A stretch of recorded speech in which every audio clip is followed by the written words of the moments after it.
En pleno siglo XVIII, el reino más glorioso de Europa se enfrentará a un poderoso enemigo: el poder de su propio pueblo. Surgirá un hombre que instará a la nación a deshacerse de un rey incompetente y de una reina odiada. Y una nueva república nacerá de la sangre de la Revolución Francesa. La Revolución Francesa. La Revolución Francesa es un momento extraordinario en el que la gente empieza a creer que puede rehacer casi toda la sociedad. No solo pueden cambiar la política, las instituciones, sino que a través de la acción política pueden cambiar también la propia naturaleza humana. La Revolución Francesa realmente constituye una encrucijada para el mundo moderno, porque todo empieza a tomar una dirección diferente. Nacida en plena era de la Ilustración, la Revolución fue testigo de cómo la tierra feudal le daba la espalda a la tradición aristócrata y trazaba un nuevo camino para el futuro. Hará temblar los cimientos de Europa y su impacto afectará al mundo entero. En la primavera de 1770, nadie hubiese podido prever los turbulentos acontecimientos que estaban a punto de suceder. El Palacio de Versalles se llena de distinguidos miembros de la corte real. Acabado en 1682, Versalles fue la obra maestra del rey Luis XIV. Para poner cierta distancia entre él y sus súbditos, Luis XIV se trasladó fuera de la capital de Francia, a un pequeño pueblo a 19 kilómetros al este de París, donde ordenó la construcción del palacio más grandioso de toda Europa. Durante casi 100 años ha sido la residencia de la hasta ahora inquebrantable monarquía de la nación. Y hoy es testigo de una boda muy importante. El nieto del rey Luis XIV, el príncipe Luis Capet, el siguiente en la línea sucesoria al trono, está a punto de casarse.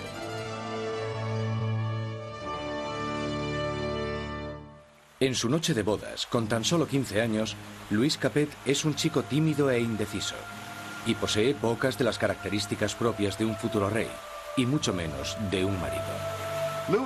Luis era regordete, tímido, un quinceañero totalmente incompetente, con ningún tipo de distinción. La amante de Luis XVI, Madame Dubarry, le describía como un chico gordo y maleducado. Básicamente, era poca cosa. A Luis XVI le resultaba muy difícil tomar decisiones. Siempre la última persona con la que hablase podía hacerle cambiar de opinión. Estas no son las cualidades que tendría que tener un líder. El matrimonio de Luis es una unión política entre la familia real austríaca, los Habsburgos y su propia familia, los Borbones. La boda simboliza el fin de una antigua rivalidad y el principio del establecimiento de nuevos lazos regionales. La futura esposa llega a Francia, una inocente y guapa chiquilla de 14 años.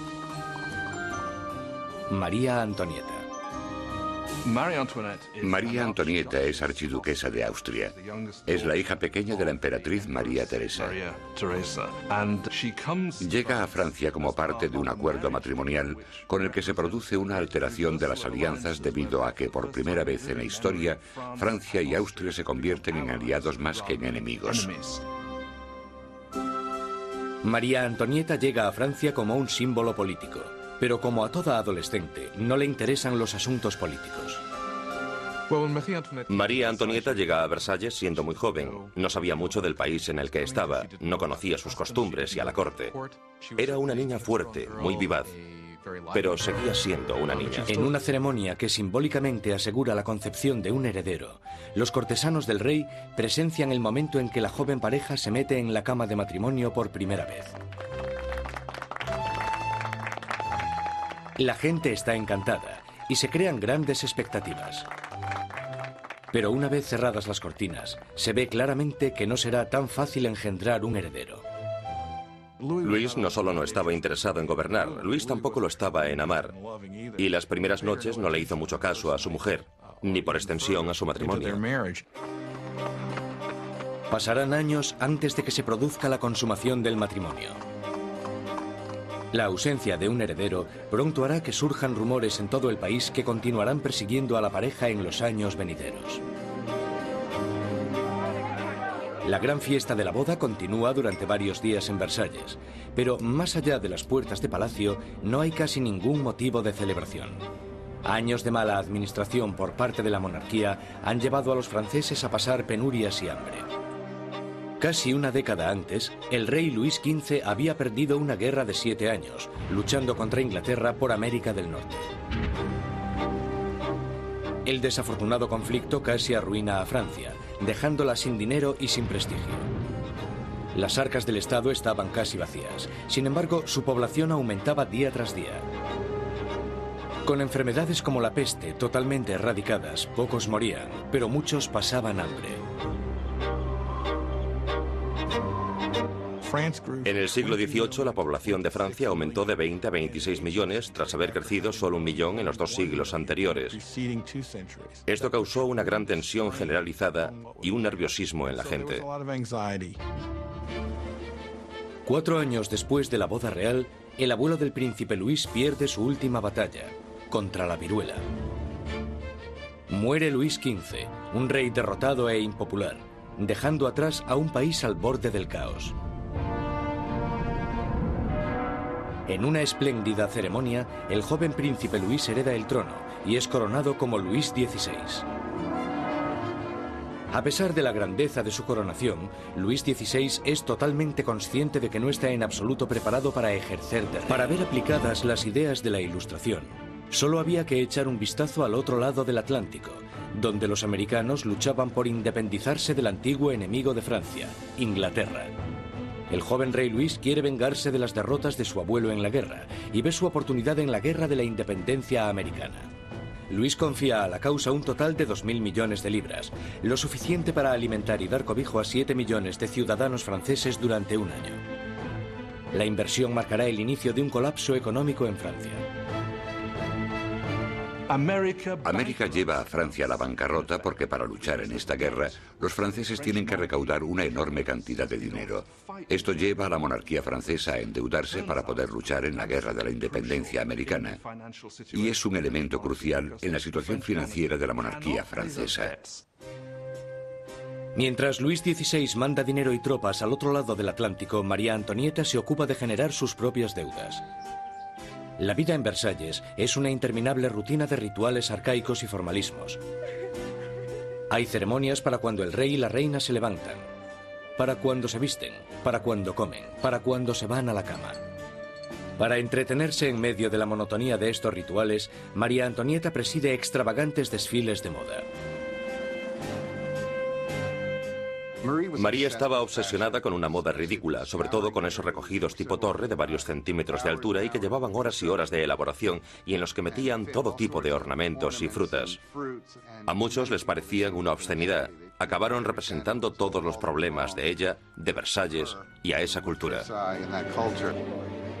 A finales del 1700, Versalles es un oasis de extravagancia, rodeado de una tierra desesperada. Y con un rey inseguro al mando, Francia está trazándose su camino al desastre. Después de 19 años de matrimonio, Luis tenía 4 hijos. Aún así, como rey sigue siendo impotente. En un intento por demostrar su liderazgo, Luis se mete a hacer reformas financieras. Pero su equivocada manera de manejar las finanzas carga a los pobres con muchos impuestos, mientras la nobleza no paga casi nada. Con la economía por los suelos y la gente cada vez más inquieta, parece que incluso Dios está enfadado, golpeando a Francia con el invierno más frío de los últimos 90 años. Si alguna vez hubo intervención divina para empeorar la situación, seguro que fue en el verano de 1788 y la primavera de 1789. En el verano de 1788 había una creciente crisis política desarrollándose en un momento de seria escasez de comida. En 1788, para los franceses, la harina era la esencia de la vida. El pan, su medida de subsistencia. La mayoría de la gente en Francia comía casi 1 kilo de pan al día. El pan era esencial y su subida de precio la notó todo el mundo. Si el precio se doblaba, tenías problemas. Bajo la mala financiación de Luis XVI, el precio de la harina se disparó. Las escasas provisiones se estaban agotando y el precio de una rebanada de pan pronto igualó al sueldo de un mes. El hambre se convirtió en rabia. Surgen disturbios por toda Francia. Se atacan casas. Se roban panaderías. Y los panaderos, acusados de guardar pan, son linchados allí mismo.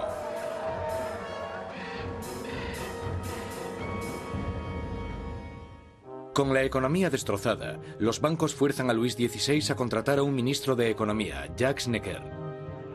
Necker, un pensador progresista, es popular entre la gente de una manera que Luis XVI solo puede envidiar. Durante la primavera del 89, Jacques Necker fue, sin lugar a dudas, el ministro más popular, porque saltó a la luz pública por sus escritos sobre el deber del gobierno de asegurarse de que haya pan y grano suficiente para todos. Con la nación en crisis fiscal, Necker insta a Luis XVI a convocar una reunión con el tradicional cuerpo representativo del reino, los Estados Generales. Es la primera vez en 175 años que se reúne a estos representantes. Políticamente, Francia estaba organizada en los llamados tres estados. El primero era el del clero, el segundo el de la nobleza y el tercero el de todos los demás. Y según los cálculos contemporáneos, los primeros dos estados los formaban el 3% de la población y el tercer estado el 97%. Mucha gente pensaba que era muy injusto que este tercer estado, que era la mayoría de la población, tuviese solo un tercio de los diputados. Consideraban injusto que el Parlamento tuviese tres cámaras y que las dos cámaras, la de la nobleza y la del clero, pudieran siempre anular la votación de la plebe. Robespierre y sus compañeros pedían que la nobleza y el clero pagasen sus impuestos. Pero Luis XVI se siente cada vez más amenazado por el creciente radicalismo del tercer estado. Entonces, el 20 de junio, después de 6 semanas de estancamiento, los diputados se dan cuenta de que están siendo silenciados. El 20 de junio, cuando los diputados llegan a la reunión y encuentran las puertas cerradas, sospechan de un complot. Van a la sala, que era lo que nosotros llamamos la sala de juego de pelota, pero que en realidad era un frontón, se reúnen y juran que no dejarán de reunirse hasta que tengan una nueva constitución. Los diputados deciden constituirse en una nueva Asamblea Nacional y ser los verdaderos representantes del pueblo de Francia. El juramento del juego de pelota es uno de estos grandes y simbólicos momentos de la historia de la Revolución Francesa. Tienes a todas estas personas reunidas en este gran espacio abierto que es la sala de juego, levantando sus brazos en una especie de saludo casi romano, y para esta Asamblea Nacional fue el momento en el que se dan cuenta de su poder y dignidad, y realmente vieron que podían derrocar al rey de Francia. La Asamblea Nacional nace de un revolucionario estado de rebeldía. Será una comunión de voces procedentes de todo el país, un cuerpo parlamentario representando la voluntad de la gente. Pero arrebatarle el poder al rey no será tan fácil como firmar una simple proclamación. Todas estas victorias iniciales que tuvieron lugar en Versalles son la mayoría victorias sobre el papel y ninguna se había llevado a cabo. Cuanto más nos vamos acercando a julio de 1789, más miedo tienen los diputados de Versalles de que el rey esté reuniendo al ejército para derrocarles. A principios de julio, 30.000 soldados toman posiciones en los alrededores de París. Para defenderse, la gente forma una nueva Guardia Nacional. Los revolucionarios asaltan las armerías de París y se van con más de 28.000 mosquetes. Lo único que les falta es la pólvora, y la gente sabe dónde encontrarla. En el centro de París se alza un enorme castillo de piedra, conocido como el símbolo del dominio feudal, la Bastilla. La prisión acoge los almacenes de pólvora de la ciudad y se conoce como la prisión de las torturas y las muertes inexplicables. La Bastilla había sido el gran símbolo del despotismo monárquico, el gran símbolo de los reyes de Francia yendo más allá de los límites de su propio poder. Para los franceses simboliza el horror.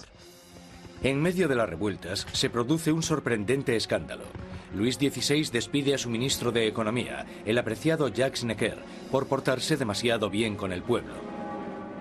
Horas después de despedir a Necker, llega a París la noticia de que han despedido a su hombre preferido de la corte. No queda más opción que la sublevación.